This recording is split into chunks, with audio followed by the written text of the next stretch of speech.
नमस्कार सर्वांचे कथालेखन मराठी स्टोरी या चॅनलमध्ये स्वागत आहे. आज आपण पाहणार आहोत त्या कथेचं नाव आहे जानकी, भाग पहिला आणि लेखिका आहेत शरयू. दिवाळीचे दिवस होते.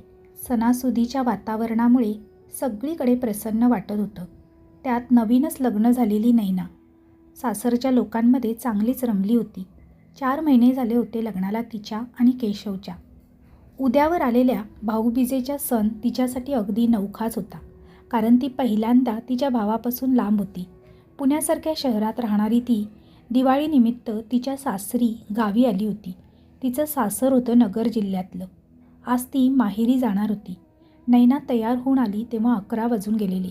माहेरी जाणार त्यात दिवाळ सण म्हणून तिच्या सासूबाईंनी तिच्याजवळ फराळाचा डब्बा दिला. ती आणि केशव गाडीने निघाले. तसा केशव गावी कमीच राहिला होता, पण गावचे रस्ते त्याला चांगले तोंडपात होते. तसा तो नैनाला म्हणाला, आपण एवढ्या लांबून जाण्यापेक्षा शॉर्टकटने जाऊया का? म्हणजे आपण लवकरच पोहोचू आणि तुलाही जास्त वेळ मिळेल तिथे. तसंही तिला कधी तिकडे जाते असं झालेलं. मग काय, केशवने गावाच्या वेशीवर आल्यावर जंगलतोडीमुळे उजाड झालेल्या त्या रस्त्याने गाडी काढली. थोडाच वेळ झाला असेल गाव सोडून आणि गाडी अचानक बंद पडली. झटका लागावा तसंच काहीतरी जाणवलं, जसं की गाडीला कोणी धक्का दिला अशी गाडी हलली. त्यामुळे बेसावध आणि आरामात बसलेल्या नैनाचा तोल गेला आणि तिला गाडीचा दरवाजा डोक्याला लागला. थोडीशी जखम झाली होती तिला. त्याने गाडी चालू करायचा प्रयत्न केला बराच वेळ, पण गाडी काही स्टार्ट व्हायचं नावच घेईना. मग नक्की काय प्रॉब्लेम झाला आहे हे पाहायला पाहिजे म्हणत तिला गाडीत थांबायला सांगून तो बाहेर आला. काय झालं म्हणून गाडी चेक केली, पण काहीच सापडेना. तसंही गाडी 2 दिवसापूर्वीच सर्व्हिसिंग केली होती. त्याच्या बाबांनी सांगितलं होतं की सण आलेत तर गाड्याही व्यवस्थित असू द्या. मग झालं तरी काय हिला? विचार करतच इकडे तिकडे कोणी आहे की नाही हे तो पाहत होता, पण कोणीच दिसेना. दुपारचा 12चा प्रहर होता तो. डोक्यावर ऊनही चांगलंच तापलं होतं. नैनाला तो म्हणाला, अगं सगळं ठीक आहे, मग कळेना गाडी चालू का होत नाही ते. तिला तरी त्यातलं काय कळणार होतं, पण ती म्हणाली, मदत नाही भेटणार का कोणाची? पाहतो कोणी दिसतं का ते, असं म्हणत त्याने आजूबाजूला पाहिलं. ती गाडी उभी होती त्यापासून लांबवर कोणीतरी त्याला दिसलं. अस्पष्ट होतं ते, पण एखादी स्त्री असावी असा अंदाज होता त्याचा. बराच आवाज दिल्यावर ती स्त्री त्याच्याजवळ आली. एवढ्या मोकळ्या ठिकाणी ती बाई अगदी नटून थटून आल्यासारखी वाटली त्याला, जशी लग्नाला निघाली अशी. आपल्याला काय करायचे, काम झालं तरी बरं, असं म्हणत त्याने तिला विचारलं, इकडे कुठे गॅरेज वगैरे आहे का हो? गाडी चालूच होईना आमची. तशी गालात हसत ती बाई म्हणाली, आता कुठे जायचे तुला गाडी चालू करून? येशील तर इथेच ना. केशवला काहीच समजलं नाही तिचं ती काय बोलून गेली ते. अहो म्हणजे कुठे निघालात हे विचारत होते मी. ते आम्ही तिच्या माहेरी निघालोय, त्याने तिच्याकडे म्हणजेच नैनाकडे हात करत सांगितलं. ती स्त्री नैनाकडे एकटक पाहत होती. कधी डोळ्यात काहीतरी मिळाल्याचा भाव होता, तर कधी डोळ्यात पाणी. अहो सांगता का कुठे आहे गॅरेज ते? ती मनातच म्हणाली, जिथे जागा चुकली तिथे कसलं काय भेटायचं तुला? ती म्हणाली, हे बघा इथे तर काय भेटायचं नाही, पण तुम्ही म्हणत असाल तर मी धक्का देऊ का गाडीला तुमच्या? बघा झाली चालू तर ठीक हाय, नाहीतर इथे थांबावं लागायचं तुम्हाला. नाही पण तुम्ही कसं ढकलणार गाडी? म्हणत त्याला गाडीत बसायला सांगितलं तिने. ती गाडीच्या मागे गेली. कसलीशी आस लागली होती तिला. खूप दिवसांनी कोणीतरी भेटलं होतं तिला. तिने हात लावला गाडीला आणि गाडी वाऱ्याच्या वेगाने पुढे सरकली. काय घडलं होतं त्यालाही कळेना. त्याने साईड मिररमध्ये पाहिलं त्या स्त्रीला, पण ना ती होती ना ती जागा. तिथे होती फक्त आणि फक्त गर्द झाडी. तिचं काम झालं होतं. त्या गाडीला स्पर्श करताच तिच्या अंगातील वाईट शक्ती आपल्या इच्छित ठिकाणी पोहोचायला तयार होती. गाडी गेली तशी ती जागा पाहून तिच्यातली ती आकृती बाहेर आली. विस्कटलेली साडी, केसाच्या बटा डोळ्यांवर आलेल्या, त्यातून दिसणारे डोळे, डोळ्यांच्या खाली काळी वर्तुळे झालेली, काळे निळे पडलेले ते शरीर, तोंडातून येणारं रक्त, हातापायाची कातडी सुकलेली, खूप भयानक दिसत होती ती. खूपच भयानक. कसं शक्य आहे हे? त्याला तर दरदरून घाम फुटला होता. हात थरथरत होते. स्टेअरिंगवरची पकड सैल पडली त्याची.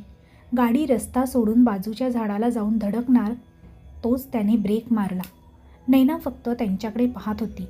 नेहमी सेफ ड्राईव्ह करणारा केशव आज असा का वागतोय हेच कळत नव्हतं तिला.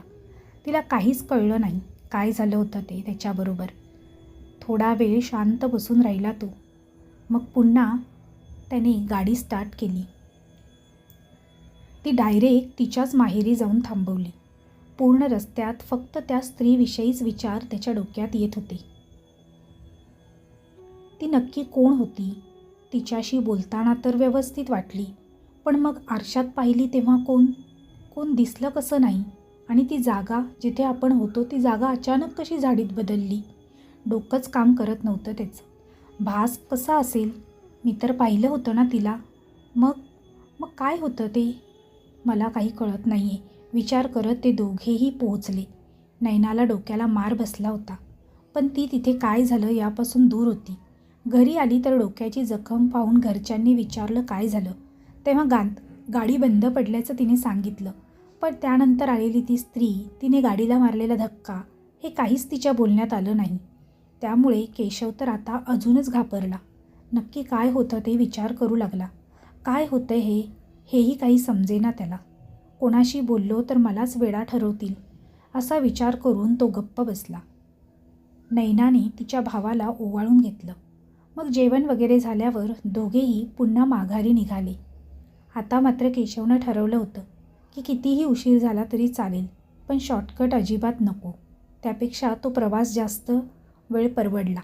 मग दोघेही लॉंग रूटने घरी निघाले. नैना लगेच घरात गेली. तसं कोणीतरी आपल्यासोबत आहे अशी जाणीव झाली तिला. मागे फिरून पाहिलं तिने तर कोणीच नव्हतं. त्या दोघांना त्यांच्या आयुष्यात पुढे काय होणार होतं याची कल्पना नव्हती. पण जे होणार होतं त्याचा त्रास तर होणारच होता. वाऱ्याच्या वेगाने ती स्त्री घरात पोचली होती त्यांच्या. नवीन संकट येणार होतं, त्याची चाहूल मात्र कोणालाच नव्हती. ते दोघेही घरी आले. केशव अगदी शांत झाला होता. भास की सत्य यामध्ये तो अडकला होता, पण तो यातून कधीच सुटला होता.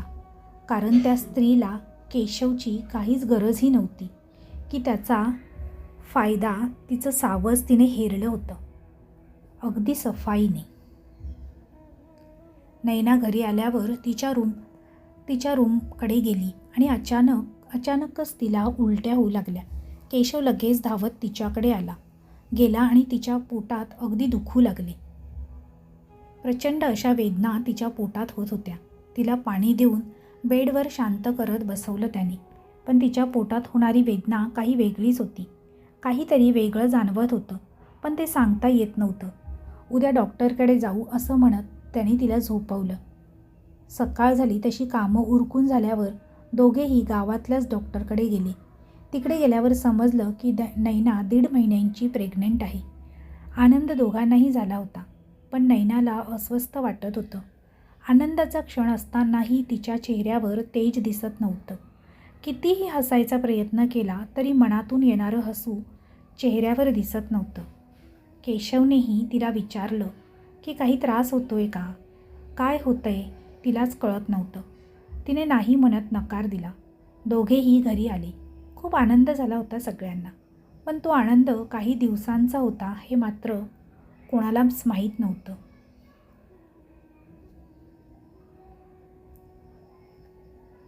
तिला त्या दिवसापासून काहीतरी वेगळेच भास होऊ लागले होते.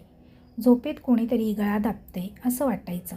भीतीने ओरडायची ती, पण ऐकणारं कोणीच नव्हतं, कारण तिचा आवाज कोणालाच ऐकू जात नव्हता. घाबरलेली ती झोपेतून जागी व्हायची तर बाजूला कोणीच नसायचं. आता हे रोज होत असायचं. दिवसेंदिवस हे वाढतच चाललं होतं. ना रात्रीची झोप ना आणखी काही. आता दिवसाही असंच होत होतं. अचानक कोणी मागे खेचते असं वाटायचं. गर्भवतीचं तेज तर नाही, पण चेहरा मात्र सुकत चालला होता. घरच्यांना वाटायचं अशक्तपणा असेल, पण हे काहीतरी वेगळं होतं. आता तिची नजर भिरभिरत राहायची सतत. कोणी आपल्या पाठी तर नाही ना, या भीतीने. एक दिवस असंच झालं. दुपारची झोप लागली होती तिला. घरात कोणीच नव्हतं म्हणून हॉलमध्ये झोपली होती ती. गावाकडचं वातावरण, त्यामुळे शांतता खूप जाणवायची. पक्ष्यांचे आवाजही अगदी स्पष्ट. तिचा डोळा लागला. अचानक पोटावर थंड जाणवू लागलं तिला. एकदम उग्र वासही त्याचबरोबर येत होता. काहीतरी असेल बाहेर असं वाटलं तिला. पण हाताची पकड हळूहळू गळ्याजवळ यायला लागली तशी खाडकन डोळे उघडले तिने. समोर काहीच नव्हतं तिच्या, पण पडद्यामागच्या खिडकीतून काहीतरी हालचाल करत होतं. तिची हिंमत होत नव्हती तिकडे जायला. भीतीने घाम जमा झाला होता अंगावर. अंगातील त्राण निघून गेल्यासारखं वाटत होतं. ती उभी राहिली तशी पोटात कळ निघाली तिच्या. जोरात वेदना आली पोटात. तशीच पोट पकडून बसली.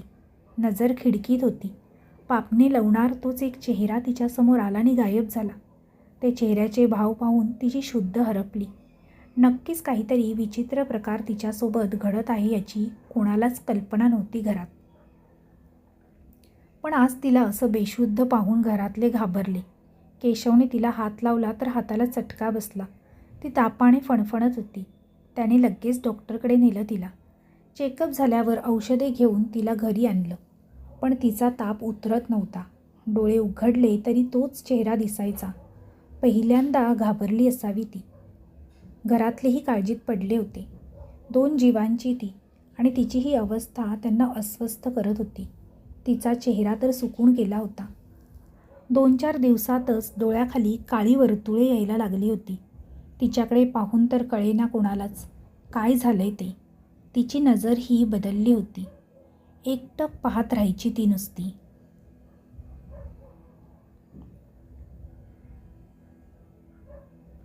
दुसऱ्या दिवशी तर वेगळाच प्रकार घडला. अचानक उठली आणि एका कोपऱ्यात जाऊन बसली ती. तिला सगळीकडे शोधलं तरी ती सापडेना. शेवटी घरातले सगळे अंगणात दमून बसले.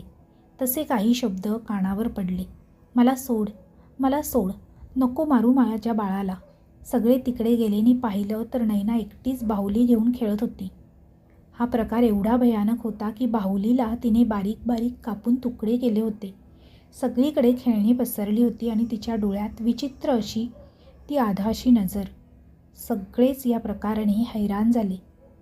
केशव तिच्या जवळ गेला. भीती त्यालाही वाटत होतीच. पण ती अगदी काहीच झालं नाही या आविर्भावात उठली नी म्हणाली, चहा प्यायची वेळ झाली आहे का? चला मी चहा बनवते. केशव तर वेडा होईल मी या विचाराने तिच्याकडे पाहत होता. घरातल्या जाणत्या लोकांना हा प्रकार काही वेगळाच आहे असं वाटू लागलं. कारण तिला डॉक्टरकडे नेऊन काहीच फायदा होत नव्हता. त्यांच्याच ओळखीच्या व्यक्तीच्या सांगण्यावरून एका सिद्ध बाबाकडे तिला न्यायचं ठरवलं.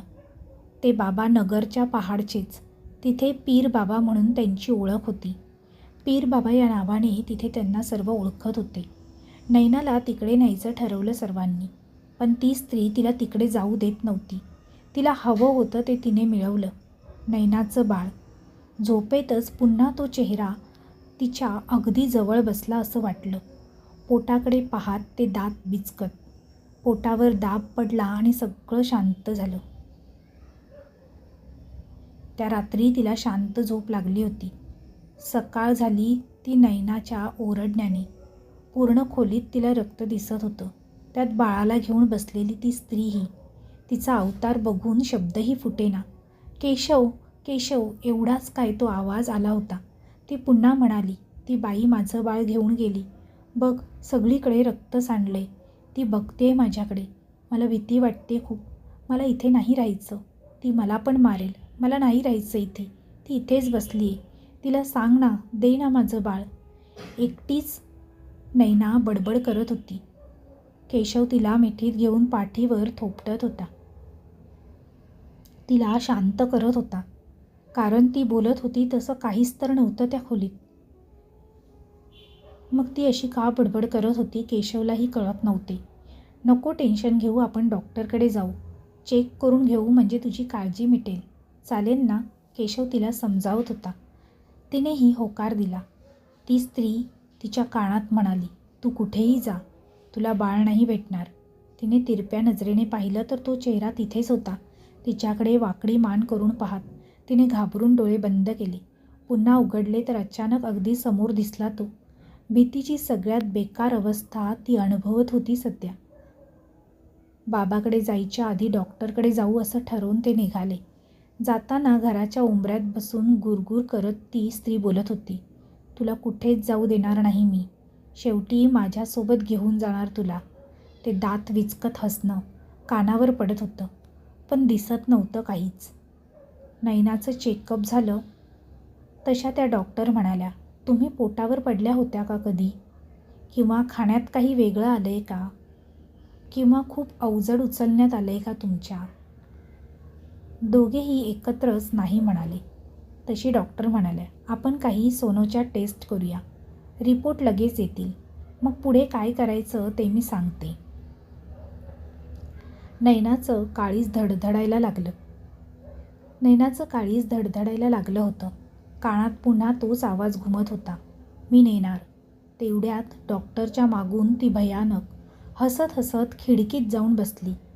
नैनाने केशवचा हात घट्ट पकडला. भिरभिरणारी नजर पाहून तोही घाबरला. नर्सला सूचना देऊन तिला सोनोग्राफीसाठी नेलं. नैनाच्या आयुष्यात पुढे नक्की काय घडलं हे पाहण्यासाठी भाग दुसरा लवकरच येत आहे. तोपर्यंत भाग पहिला आवडला असेल तर या चॅनेलला नक्की सबस्क्राईब करा आणि या व्हिडिओला लाईक आणि शेअर करायला विसरू नका. तसेच बेल आयकॉनवर ओकेवर सेट करा, म्हणजेच नवनवीन व्हिडिओचे नोटिफिकेशन तुम्हाला लगेचच मिळतील. पुन्हा भेटूया अशीच नवीन आणि सुंदर कथा घेऊन. तोपर्यंत सर्वांना धन्यवाद. Bye bye.